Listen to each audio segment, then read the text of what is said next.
One second. No, Nara Lokesh is not the Minister for Civil Aviation. In what capacity is he monitoring the situation? May I ask, how is a minister in the state government monitoring the nationwide situation on civil aviation? In what capacity? నమస్తే, VTV ప్రేమికి స్వాగతం. Telugu cinema titles కొన్ని గమ్మత్తుగా ఉంటాయి. దూకుడు, ఆగడు, race గుర్రం, పరుగో పరుగు ఇలాంటివన్నీ.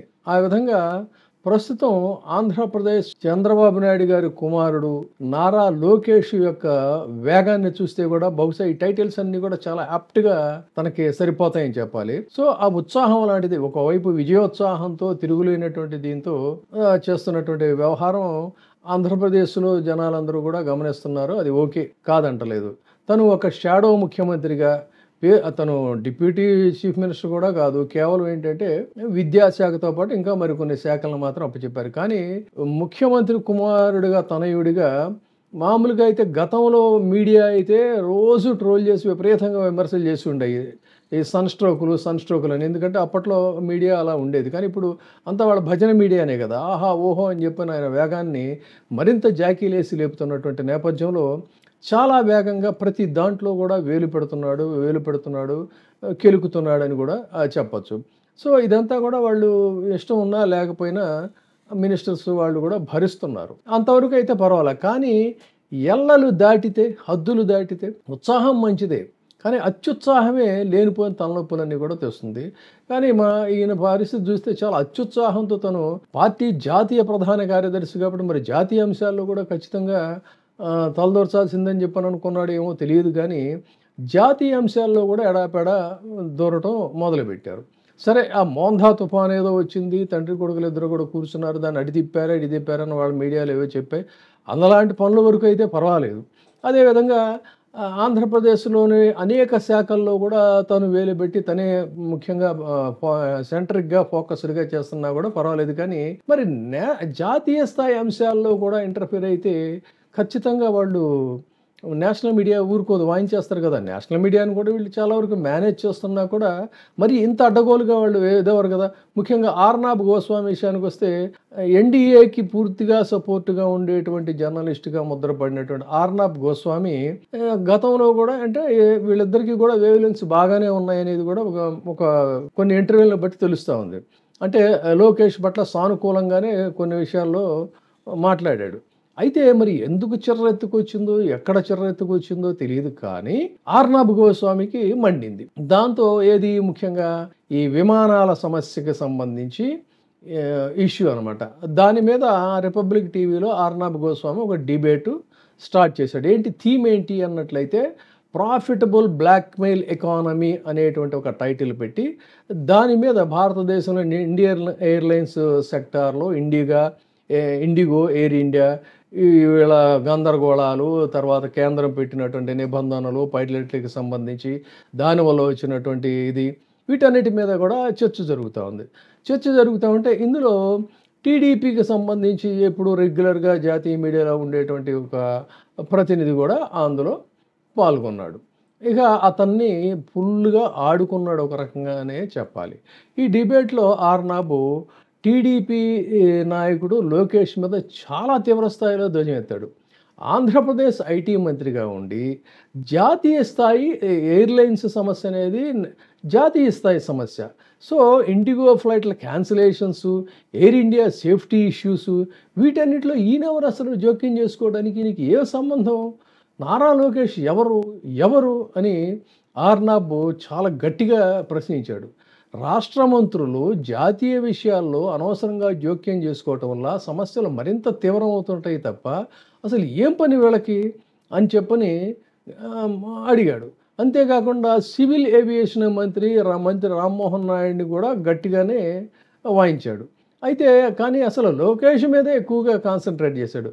ఎందుకంటే లోకేష్ ఆంధ్రాలో ఎంఆర్ఓ హబ్బు, కొత్త ఎయిర్పోర్టులు లాంటి ప్రాజెక్టులకు సంబంధించి జాతీయ స్థాయిలో చర్చలు జరపటం, నేషనల్ క్రైసిస్ సమయంలో కూడా అదని ఇదని ఏదో స్టేట్ ఇంట్రెస్ట్లకు సంబంధించి పరిమితం చేసి ఇష్యూస్ని ఓవర్ రైడ్ చేసి మాట్లాడటం, ఇవన్నీ కూడా ఓవర్ ఇంటర్ఫీరెన్స్గానే వాళ్ళు చిత్రీకరిస్తున్నారు. సో ఈ రకంగా ఏంటి అసలు ఈయన అత్యుత్సాహం ఏంటి, ఈయనకి ఏం సంబంధం అని చెప్పని, ఇదేమన్నా పార్టీ వ్యవహారాలా ఏంటని గట్టిగా వాయించాడు. ఇక జాతీయ రాజకీయాల్లో నారా లోకేష్ ఇంకా ఇది ఒకటేనా అంటే కాదు, ఇంకా ఇలాంటి ఇష్యూస్ చాలా ఉన్నాయి. తన హద్దులని అధిగమించి చేస్తున్నాడు అనేటువంటి విమర్శలు అయితే గట్టిగా వినిపిస్తున్నాయి. ముఖ్యంగా కర్ణాటక వివాదాన్ని తీసుకుందాం. గతంలో కూడా మనం డిస్కస్ చేసాం. బెంగళూరు ఓఆర్ఆర్ కంపెనీలు మీద లోకేష్ కర్ణాటక ఐటీ మంత్రి ప్రియాంక ఖర్గే మీద పారాసైట్ అని, యారగెంట్ అని చెప్పని ట్విట్టర్లో కామెంట్స్ చేయడంతో అది ఒక పెద్ద ఇష్యూ అయింది.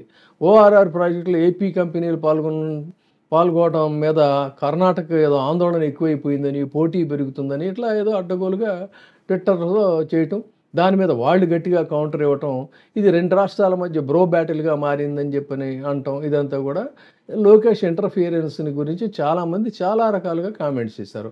ఇక తెలంగాణ విషయానికి వచ్చినట్టయితే Banakacherla project, Telangana Lokesh regional divide పాలిటిక్స్లో వీళ్ళు ప్రవోక్ చేస్తున్నాడు అని చెప్పని విమర్శించారు. అంటే AP Banakacherla lift irrigation project మీద తెలంగాణ అభ్యంతరాలకి స్పందనగా లోకేష్ జాతీయ మీడియాలో చర్చించి వాటర్ షేరింగ్ డబుల్ స్టాండర్డ్స్ ఏంటి అసలు అని చెప్పని ప్రశ్నించడంతో వాళ్ళకక్కడ కాలింది. ఇది రెండు రాష్ట్రాల మధ్య అప్పట్లో కొంత ఒక రకమైనటువంటి టెన్షన్ కూడా పెంచిందని చెప్పాలి. ఇక తమిళనాడు విషయానికి వద్దాం. తమిళనాడులో గూగుల్ వ్యవహారంలో ఒక ఇదైంది.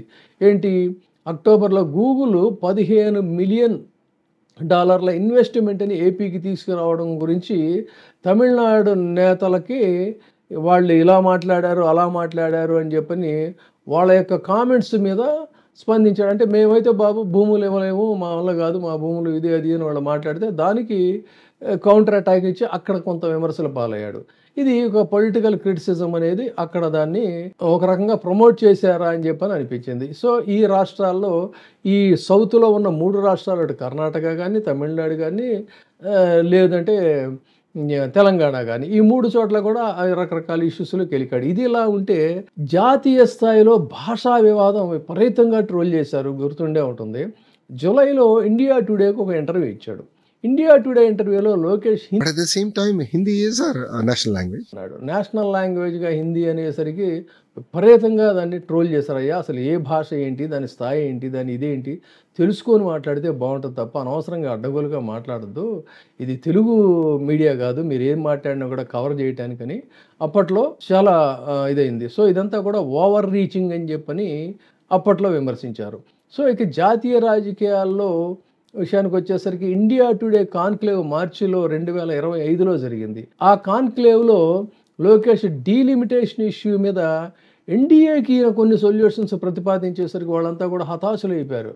అయ్యా బాబోయ్, అసలు ఏంటి ఈయన, ఇదేంటి వ్యవహారం ఏంటి, ఈయన స్థాయి ఏంటి అని చెప్పని. అట్లా అసలు తన మేధాతనానికి ఎక్కడా కూడా తిరుగులేదు, తను దేనికైనా కూడా అతీతుడు, ఏమైనా కూడా చేయొచ్చు, ఏ సమస్యనైనా కూడా పరిష్కరించేయచ్చు, తుఫాన్ల దగ్గర నుంచి విమానాల వరకు అని చెప్పని ప్రవర్తిస్తున్న తీరు అయితే జాతీయ స్థాయిలో మాత్రం ఈ ఒక్క డిబేట్ చాలు. గతంలో ఇండియా టుడే ఇష్యూ అని కానీ, లేకపోతే ఇంకా ఇతరత్ర కానీ, మరి ఆ దూకుడు, ఆ ఉత్సాహం పర్వాలేదు కానీ అత్యుత్సాహం వికటిస్తే ఏమవుతుంది అనేది కొంచెం జాగ్రత్తగా గమనించి ప్రవర్తించుకుంటే మంచిది. కాదన్నట్లయితే వాళ్ళ మామగారి డైలాగ్ లాగా దబిడిదివిడి అవుతుంది. Thank you.